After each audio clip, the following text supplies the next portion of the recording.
The prophet Yechezk'el, Ezekiel chapter 27. The word of Adonai came to me. You human being, raise this lament for Tzor. Say to Tzor, located at the gateways to the sea, merchant for peoples to many coastlands, that Adonai Elohim says. Tzor, you have said, my beauty is perfect. Your borders are in the heart of the sea. Your builders perfected your beauty.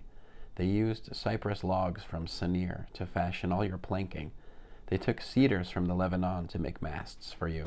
Out of oaks from Bashan they made your oars. Your deck they made of ivory, inlaid in larch from the coasts of Kittim. Richly woven linen from Egypt was used for your sail, which was also your banner. Blue and purple from the coasts of Elisha was used to cover your deck tent.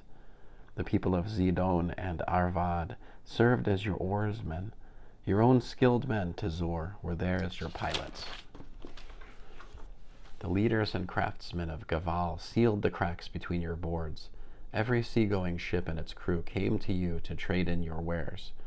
Men from Paras, Lud, and Put were mercenaries in your army, hanging shield and helmet on you. They showed off your splendor. Men from Arvad and your own army were posted around on your walls. The Gamadim were in your towers. They hung their shields all around your walls, making your beauty perfect. Tarshish did business with you because of the quantity and variety of your resources. They exchanged silver, iron, tin, and lead for your goods. Greece, Tuval, and Meshech traded with you, exchanging slaves and articles of bronze for your wares. The people of Togarmah traded for your merchandise with horses, horsemen, and mules.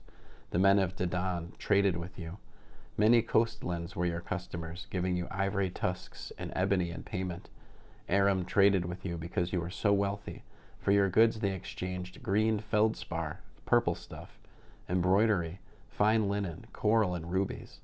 Yehuda in the land of Israel also traded with you, exchanging for your goods wheat from millet, honey, olive oil, and resin for healing. Because you are so wealthy, with such a variety of valuable merchandise, Damascus traded wine from Helbon and white wool with you. Vadan and Yavan from Uzal traded ironwork, cassia, and aromatic cane for your goods. Dedan traded with you for riding gear. Arabia and all the princes of Kedar were your customers. For your goods they traded lambs, rams, and goats. The traders of Shavah and Ramah exchanged the best quality spices, all kinds of precious stones, and gold for your goods. The merchants of Haran, Cana, and Eden, who traded also with Shavah, Asher, and Kilmad, brought you in exchange for your goods rich clothes, cloaks made of blue material and embroidery, and cedar-lined chests filled with multicolored clothing and bound with cords. Tarshish ships transported your imports and exports. So you were full, loaded down, surrounded by the sea. Your oarsmen brought you through heavy seas. But the east wind will break you, surrounded by the sea.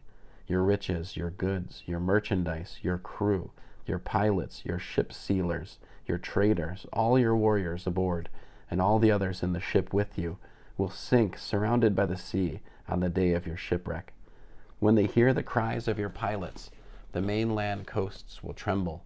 The oarsmen, crew, and pilots will disembark and stand on shore, mourning aloud at your fate, crying bitterly, throwing dust on their heads, rolling in the ashes, shaving their heads bald for you, wrapping themselves in sackcloth, with heartfelt bitterness weeping for you in bitter lamentation. Wailing they will raise a lament for you. This will be their lament for you. Who anywhere in the sea has ever been silenced like Tzor? When your wares came forth from the seas, you satisfied many peoples. With your vast wealth and variety of goods, you enriched the kings of the earth. But now you have been wrecked by the waves, sunk in the watery depths. Your merchandise and all your people have gone down with you. All who live along the coasts are aghast at you. Their kings are horribly afraid. Their faces are convulsed. The merchants among the peoples are gasping at your fate. You are an object of terror, and you will cease to exist.